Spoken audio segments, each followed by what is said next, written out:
주신 하나님의 말씀은 신약성경 마태복음 5장 1절에서 12절까지 말씀입니다.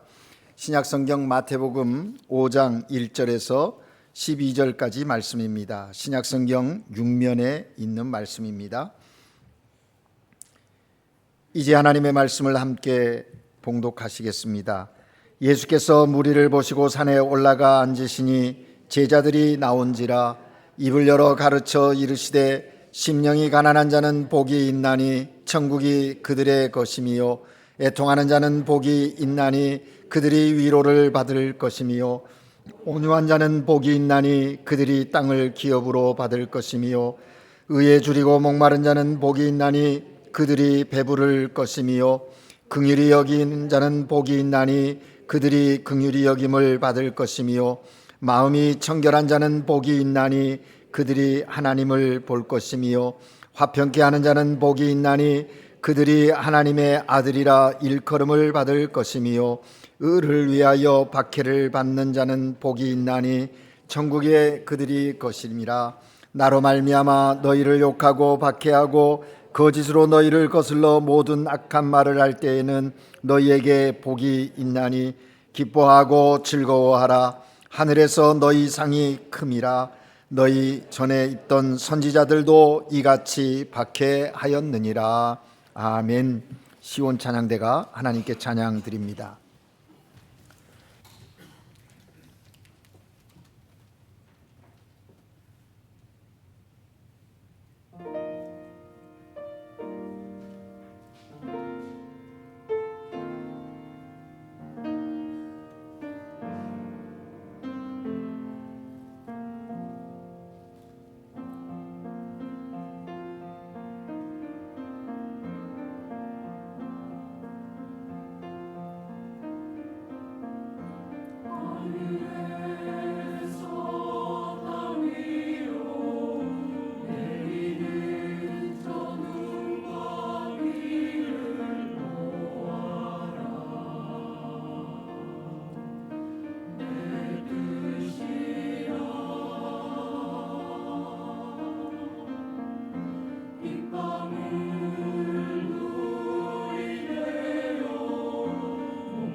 예.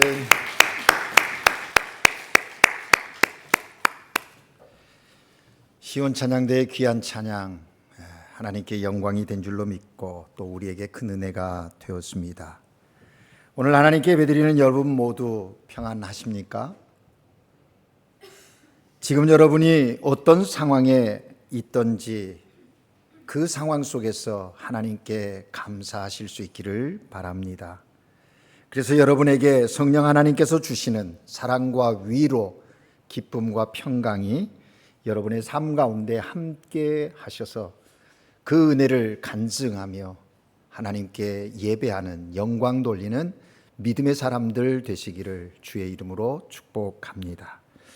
여러분, 대부분의 사람들은 행복을 원합니다. 어린아이도 그렇고 어른도 그렇고 모두가 다 행복하기를 원하는 것이죠. 행복은 모든 사람이 꿈꾸고 추구하는 것이 분명합니다. 나는 불행해지고 싶다라고 하는 사람 아무도 없을 것입니다. 혹시 이 자리에 아니야, 나는 불행해도 괜찮아, 그런 사람 계십니까? 대부분은 나는 행복하고 싶습니다 라고 행복을 기대하고 또 행복을 위해서 애쓰는 삶을 삽니다. 여러분, 지금 행복하십니까? 행복하시다면 왜 행복한 것입니까? 무엇 때문에 행복하신 겁니까?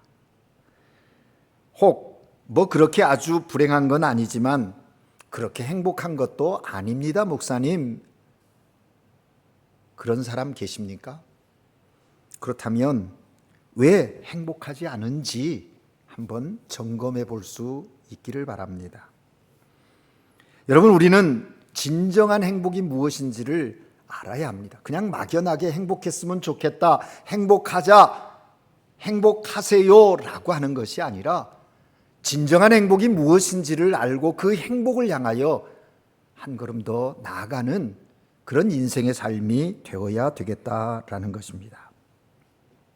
미국의 심리학계 잡지인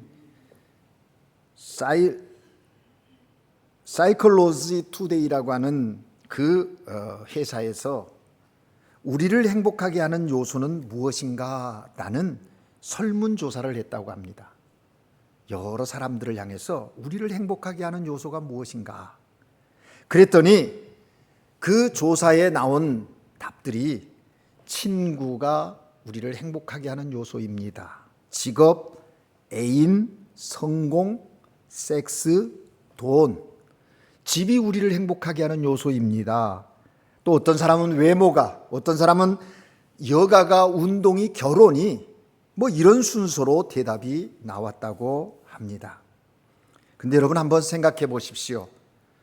그들이 대답한 내용들을 곰곰이 살펴보면 모든 것들이 내적인 정서가 아니라 대부분 외적인 것임을 알 수가 있습니다. 내면에서부터의 행복이 아닌 뭔가 외적인 것으로 인하여 내가 행복하다고 이야기하는 내용이 대부분이었다라는 것입니다. 그래서 흔히 사람들은 뭐뭐 하면 행복할 것 같아요, 또 뭐뭐 가지면 행복할 것입니다 라고 생각합니다. 그런가 하면 뭐뭐가 되면 행복하다, 이런 생각을 가지기 쉽지요.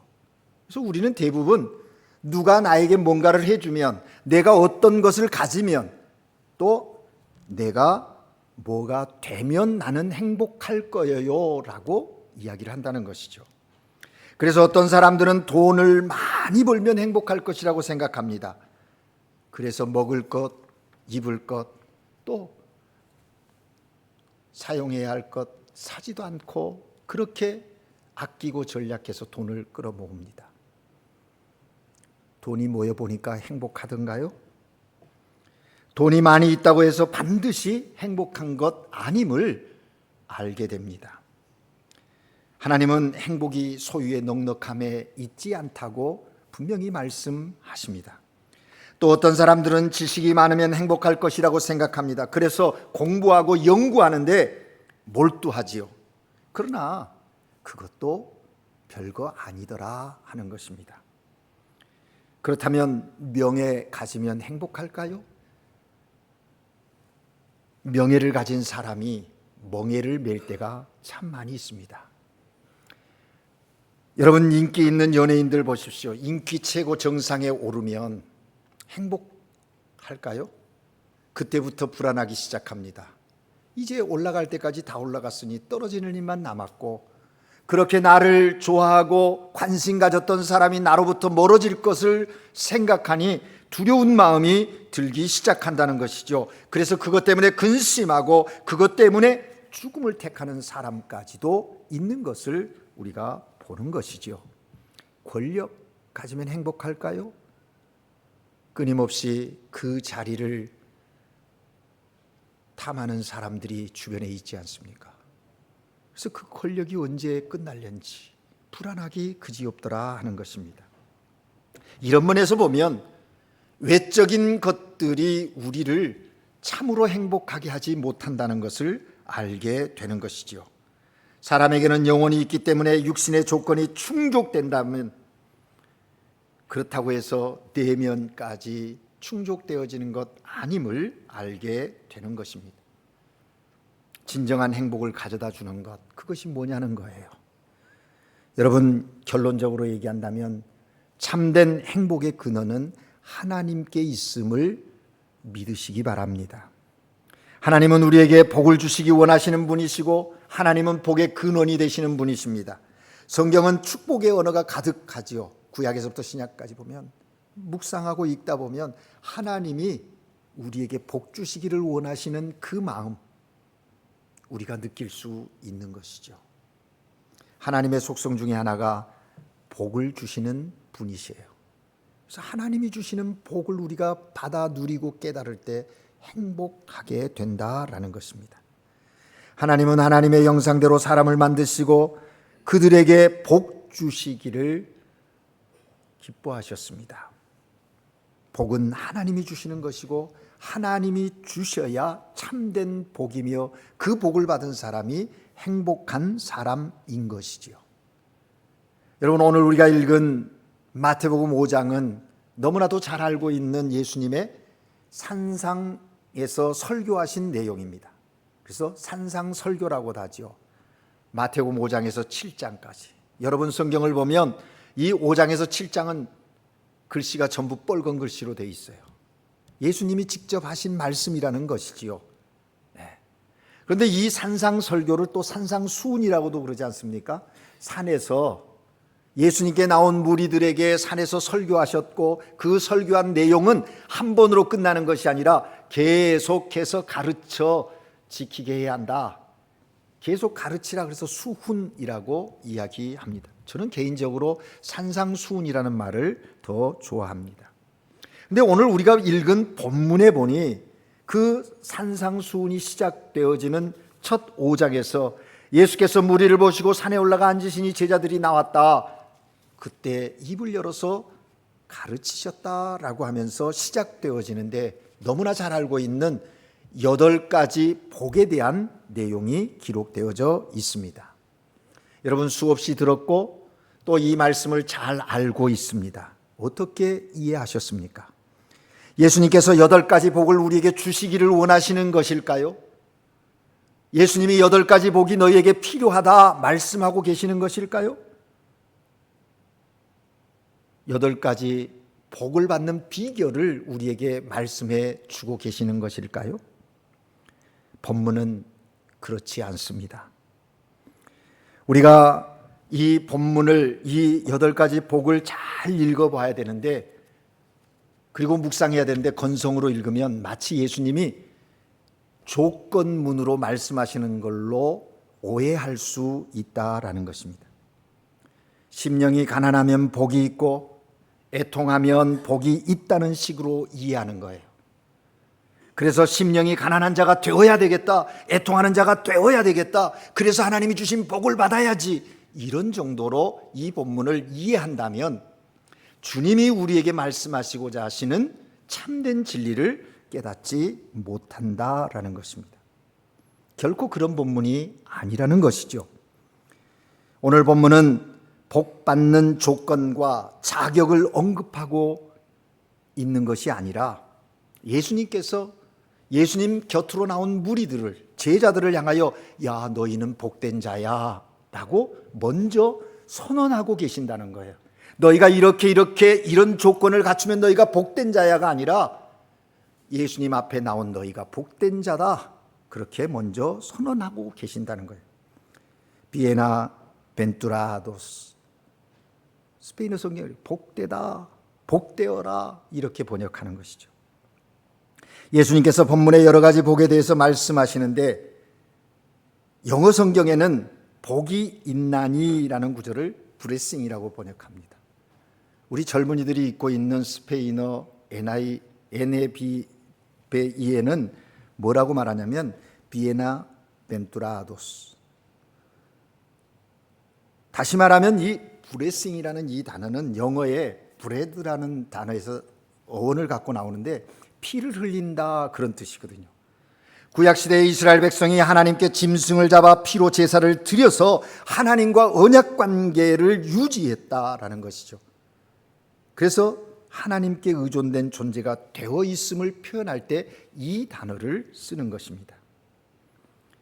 그렇다고 하면 진정한 행복은 하나님 앞에 나를 바쳐서 내가 하나님 것임을, 내가 하나님의 뜻 안에 있음을 인정하는 그 순간에 시작된다는 것이죠. 하나님 앞에 모든 것을 내어드리는 것, 자신을 맡기는 것, 그것이 진정한 행복의 시작이다라는 것입니다. 오늘 하나님께 예배드리는 여러분이 나는 주님의 것입니다, 내 삶의 모든 것 주님 뜻대로 하시옵소서라고 마음에 결단하고 고백한다면 여러분, 거기서부터 진정한 행복이 시작되는 거예요. 그게 확고해지면 그 이후에 우리의 삶을 바라보는 시각이 달라지고 우리가 경험하는 삶의 여러 가지 일들을 보는 관점이 달라지기 시작한다라는 것입니다. 그렇습니다, 여러분. 우리가 하나님께 맡기면 우리의 인생이 편해지는 거예요. 지금 여러분이 고민하고 해결해야 할 문제, 아니면 내가 뭔가를 이루어야 되겠다고 바둥대는 것이 있다면 그것을 하나님께 맡기십시오. 하나님이 이끄시는 대로 순종하며 나아가십시오. 그렇게 되면 그것은 나만의 문제가 아니라 하나님이 이끄시고 하나님이 행하시는 하나님의 일이 되어진다라는 것이죠. 그런데 지금 세상은 자기 생각대로 살고 더 많은 소유를 하려고 사람들 그 욕심 때문에 우리들의 삶의 자리에 커다란 비극들이 일어나고 있는 것 아니겠습니까? 지금 우리의 삶에 사회적인 것, 또 우리 개인이나 여러 단체들의 문제들의 깊은 내면에 들어가 보면 결국 인간의 욕망과 욕심, 그것으로부터 시작된 비극인 것을 확인할 수가 있다는 것이죠. 하나님께 의존된 사람, 하나님을 의존하는 그 사람, 그가 진정 행복한 사람이라는 것이죠. 그래서 예수님께서 그렇게 선언합니다. 너희가 복되다. 그들의 삶이 지금 어떤 형편에 있는 것, 그것이 아니라 지금 주님 앞에 나와 있는 너희가 복되다는 거예요. 오늘 하나님 앞에 나와 예배하는 여러분이 행복한 사람인 것을 믿으실 수 있기를 바랍니다. 오늘 본문의 예수님은 행복한 자는 누구인가에 대해서 아주 구체적으로 설명을 하고 계십니다. 그런데 예수님이 말씀하신 이 팔복은 하나의 띠처럼 아주 서로 긴밀하게 연결되어져 있다라는 것이죠. 전체 8개 중에 앞에 4개와 뒤에 4개로 구분해서 보면 앞에 4개는 예수님의 제자들이 주님과의 관계 속에서 맺는 특징이에요. 주님과의 관계 속에서 맺어지는 특징. 그리고 뒤에 4개는 사람들과의 관계에서 드러나는 특징이라는 것이죠. 이게 예수님 당시 그렇다면 오늘 예수님을 믿는 하나님을 경외하는 우리들의 삶으로 적용해 보면 앞에 4개는 하나님과 나의 관계 속에서 드러나야 하는 부분이고요, 뒤에 4가지는 우리의 믿음의 지체들과 이웃들과의 관계 속에서 드러내는 특징이다라는 것입니다. 그러니까 그런 생각을 가지고 이 8가지 복을 짝짓기를 해서 연결해서 읽어보면 거기에 하나님의 또 주님이 말씀하신 뜻이 거기에 담겨 있음을 발견하게 되는 것입니다. 보십시다. 첫 번째 복이 뭡니까? 심령이 가난한 자 그랬어요. 복 있는 자인데 심령이 가난한 자. 다섯째 복이 다른 사람을 긍휼히 여기는 자라고 이야기하고 있습니다. 여러분 우리 3절을 다시 한번 같이 읽을까요? 시작. 심령이 가난한 자는 복이 있나니 천국이 그들의 것이미요. 아멘. 그렇게 읽고 7절을 같이 읽을까요? 시작. 긍휼히 여기는 자는 복이 있나니 그들이 긍휼히 여김을 받을 것이미요. 아멘. 무슨 말씀입니까? 자신의 심령이 가난한 것을 본 사람은 다른 사람을 긍휼히 여기며 불쌍히 여긴다라는 것입니다. 보십시오 여러분, 내 심령이 얼마나 가난한지 하나님 앞에서 철저하게 확인해 보십시오. 내가 뭔가 된 것처럼 까불고 교만을 떨었는데 하나님 앞에서 보니까 나는 아무것도 아니에요. 끝없이 허점이 많은 존재인 거예요. 성공한 줄 알았더니 실패했던 거예요. 넘어지지 않은 줄 알았더니 넘어졌더라는 겁니다. 연약한 존재이라는 것을 하나님 앞에서 확인하였으니 그 심령의 가난함을 경험하고 보니 그 처지에 있는 다른 사람을 긍휼히 여기게 되어더라라는 거예요. 불쌍히 여기는 마음이 생긴 거예요. 남의 일 같지가 않은 거예요. 거기에 하나님의 나라가 경험되어진다라는 것입니다.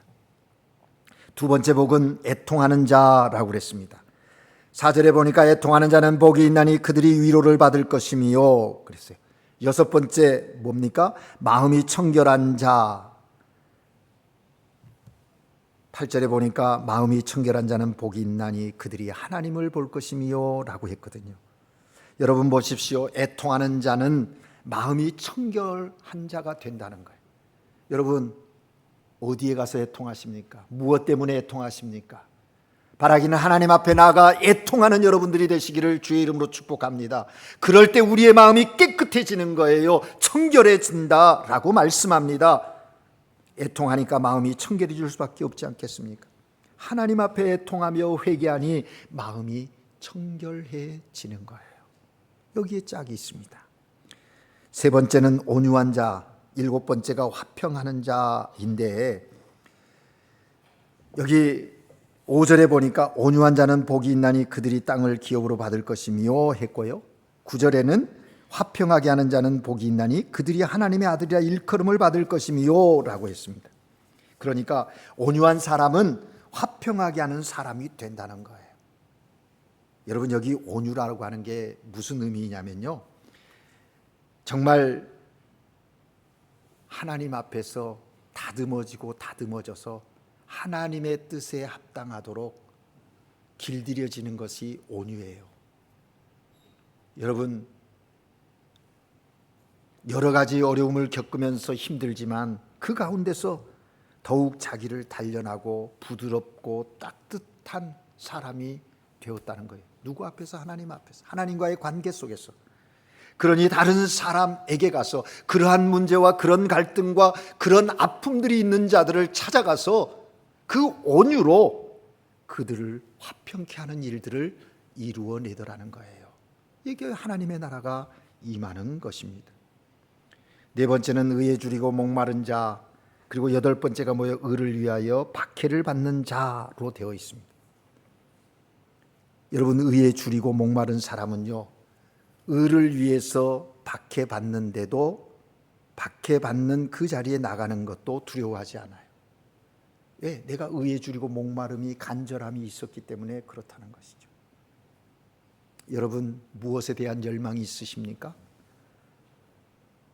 하나님의 나라와 의를 위하여 그런 간절한 열망이 있으십니까? 또 세상의 불의를 보면서 그곳에 하나님의 의가 이루어지기를 소망해 보신 적이 있으십니까? 그렇다면 그 의로 인하여 여러분에게 다가오는 박해라든지 손해라든지 불필요한 오해라든지 애매한 오해라 할지라도 이겨낼 수 있는 힘이 거기에 있게 되는 거예요. 여러분 보십시오. 오늘 주님은 말씀하십니다. 하나님과의 관계 속에서 드러난 그 삶, 하나님과의 관계에 있게 이런 삶들이 나타나고 있다는 거예요. 이런 삶을 사니까 하나님과의 관계 속에서 복을 받는 것이 아니라 하나님과의 관계에 있으니 이런 삶이 이루어지게 되더라는 것입니다. 그래서 우리의 신앙의 원리는 여기에 있습니다. 하나님의 관계가 제대로 되면 그 다음에 이웃과의 관계는 제대로 되어진다는 거예요. 혹시 여러분 삶의 자리에서 가족과 친구들과 이웃들과 관계가 뭔가 문제가 있습니까? 그거 해결해 보려고 이리 뛰고 저리 뛰고 하지 마십시오. 먼저 자기 자신을 돌아보고 하나님과 나의 관계를 점검하면 됩니다. 하나님과 나의 관계가 온전해지면 용서 못할 일도 없고 이해 못할 일도 없고 받아들이지 못할 일도 없고 좀 손해봐도 받아들일 수 있는 그런 자리에, 그런 삶의 자리에 서게 된다라는 것입니다. 그래서 하나님과의 관계가 확실히 서면 이웃과의 관계도 확실해질 수 있는 거예요. 그럴 때 우리는 하나님의 자녀로서의 정체성이 명확해진다라는 거죠. 이렇게 팔복의 연관성을 가지고 돌아보면 그 팔복을 통해서 우리에게 말씀하시고자 하시는 주님의 뜻이 무엇인지를 알게 되는 거예요. 사랑하는 여러분, 예수님께서 오늘 이 본문을 통해서 우리에게 말씀하시는 행복은 어떤 행복인가? 그러면 좀 다시 한번 정리해 보려고 합니다. 예수님께서 이 팔복의 말씀을 통해서 말씀하시는 행복은 물질적인 복이 아니라 인격의 복이라고 하는 사실을 기억하십시오. 물질 때문에 행복해지는 게 아니에요.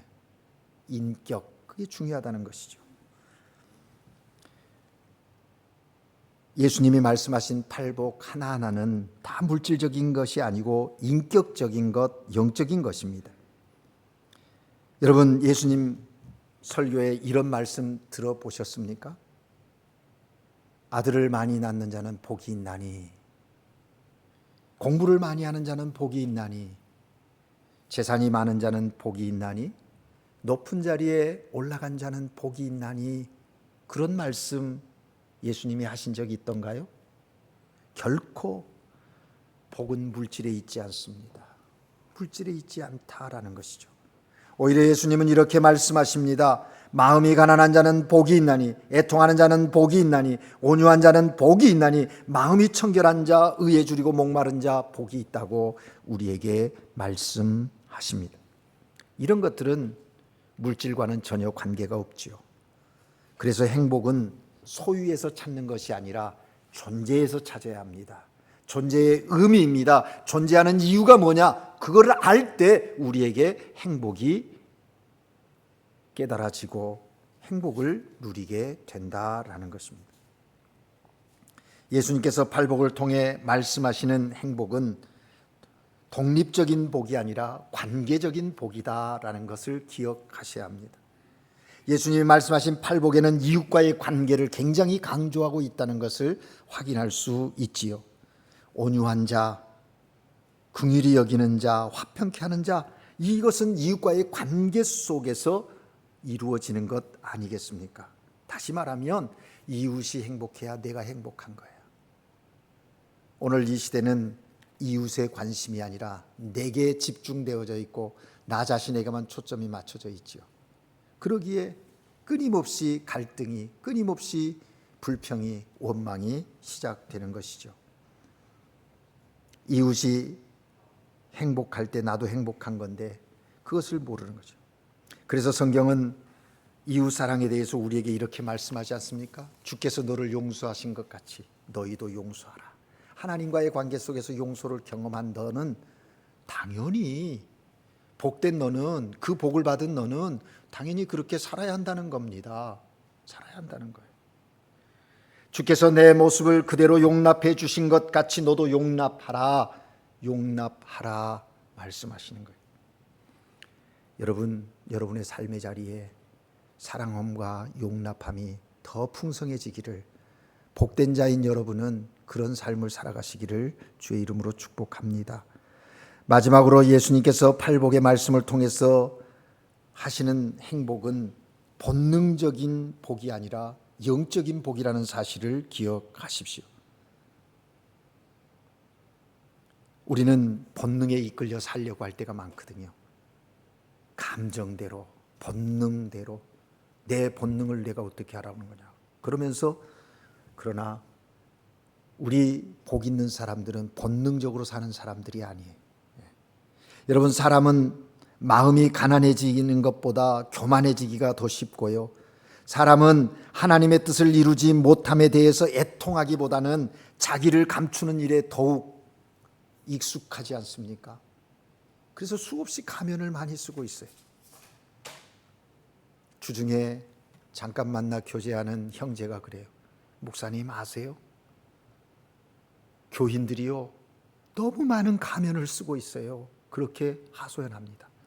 자기가 보았더니 교회 와서 앉아있는 모습과 삶의 자리에서 드러나는 모습이 너무 다르다는 거예요. 그래서 어찌해야 되냐고. 네. 여러분, 우리는 그래요. 이제 하나님 앞에 나아가 애통함이 있어야 합니다. 애통함이 있어야 돼요. 사람은 잘못한 사람을 용서하고 불쌍히 여기기보다는 시원하게 복수하고 싶은 마음이 있잖아요. 복수 본능이 있어요. 우리들에게 복수 본능이 있지 않습니까? 누군가가 나에게 해를 끼치면 그 끼친 만큼만 복수하는 게 아니라 그 이상을 복수하려는 마음이 우리들 마음속에 꿈틀거리지 않습니까? 너가 그렇게 두고 봐. 그러면서 그렇죠. 이걸 못하니까 뭐예요? 영화를 봐도 드라마를 봐도 꼭 그런 것만 골라서 봅니다. 내가 할 수 없으니까 그걸 보면서 대리만족을 느끼는 거예요. 네. 악한 사람이 저지르는 못된 행동을 보면서 야, 저 나쁜 놈 봐라. 그러면서 보고 있는 거예요. 그러다가 결국 그 사람이 쫄딱 망하잖아요. 그러면 재미있어 합니다. 아주 통쾌해 합니다. 거 봐라 이놈아. 네. 어디에서 나온 겁니까? 내 안에 있는 본능을 거기다 대비시켜서 대리만족하고 있는 것 아니냐는 거죠. 여러분, 사람이 본능대로 살면 주님이 말씀하시는 이 복을 누릴 수가 없어요. 물론 예수 믿는다고 본능 없어지는 것은 아니겠지요. 예수 믿어도 하늘 소망으로 삶을 살아도 본능은 본능대로 우리 안에 있어요. 그런데 그 본능을 어떻게 컨트롤하느냐? 이게 신앙의 성숙이에요. 신앙의 성숙함이에요. 그러기 위해서 끊임없이 경건의 훈련을 해야 하는 것이죠. 말씀을 읽고 기도하고. 그래서 내 안에 예수 그리스도가 살아야 해요. 그래서 그리스도에서부터 시작되어지는 그 행복의 시작을 경험해야 한다는 거죠. 예수님을 영접한 사람은 세상 것을 가진 것 없어도, 세상에 가진 것 없어도 소망이 있잖아요. 그래서 행복해요. 그래서 여러분, 그런 경우 있잖아요. 야, 저런 상황에서 어떻게 저렇게 감사할 수 있지? 도대체 저 사람 뭐야? 이런 생각 가지고 보는 사람들 있지 않았습니까? 그 안에 그리스도가 있기 때문이에요. 세상 것과 비교하지 않는, 비교할 수 없는 하나님이 주시는 기쁨이 있는 거지요. 그런 사람들이 즐겨 부르는 찬양이 있어요. 세상 사람 날 부러워 아니하여도 나도 역시 세상 사람 부럽지 않다. 왜냐하면 하나님의 크신 은혜, 그것 생각하니 내 안에서 할렐루야 찬송이 저절로 난다는 거예요. 그렇게 찬양하는 거예요. 바라기는 여러분의 현실의 삶 속에서 현실 때문에 너무 중압감에 눌려서 힘겨워하지 않으시기를 바랍니다. 그럴 때 주를 바라보십시오. 그리고 이런 찬양을 드리는 거예요. 주가 내 안에 있으니 여호와는 나의 소망이시오니. 그렇게 고백하면서 우리에게 말씀하신 주님의 이 복되다고 선언하시는 이 주님의 음성을 듣고 살아야 한다는 거예요. 이제 말씀을 정리합니다. 여러분, 행복한 자는 누구입니까? 여러분은 어떤 복을 구하며 지금 삶을 살아가고 계십니까? 물론 세상에도 우리에게 행복을 주는 여러 가지 요소들이 있을 수 있습니다. 하지만 세상이 주는 행복감은 일시적이에요. 영원하지 않다는 것이 한계 아니겠습니까? 그러므로 무엇이 진정한 행복인지를 확실히 알고 그 진정한 행복의 근원 되신 하나님으로 인하여, 주님으로 인하여 시작되어진, 그래서 내게 주어진 물질도, 내게 주어진 명예도, 내게 주어진 지식도, 내게 주어진 권력도 그 은혜로, 그 하나님의 뜻 안에서 사용되어질 때 그것이 하나님께 큰 영광이 되고 기쁨이 된다라는 것입니다. 오늘 이 아침 예수님은 우리를 향하여 말씀하십니다. 심령이 가난한 자, 애통하는 자, 온유한 자, 마음이 청결한 자, 의에 줄이고 목마른 자, 화평케 하는 자, 복된 자다 선언하십니다. 우리가 하나님과의 관계 속에 하나님의 자녀로 비에나벤투라도 복된 자이기에 이러한 삶이 여러분의 삶 속에 드러날 수 있기를 주의 이름으로 축복합니다. 기도하겠습니다. 사랑의 하나님 아버지, 주의 거룩한 날에 우리에게 말씀해 주시니 감사합니다. 우리가 복된 자라고 주님 선언하셨사오니 주여 그 복됨의 열매가 삶 속에 나타날 수 있게 하시고 주님으로 인하여 우리의 삶의 자리에 예수 그리스도의 생명이, 하나님의 영광이 나타나는 귀한 역사 있게 하시옵소서. 우리가 연약하여 넘어지오니 긍휼히 여겨주시고 주님의 말씀 안에서 새 힘을 얻게 하시고 기도 가운데 다시금 하나님의 뜻을 깨닫고 주님의 나라, 주의 영광 위하여 나가는 믿음의 삶, 우리 모두로 살아갈 수 있도록 역사하여 주옵소서. 예수 그리스도 이름으로 기도합니다. 아멘.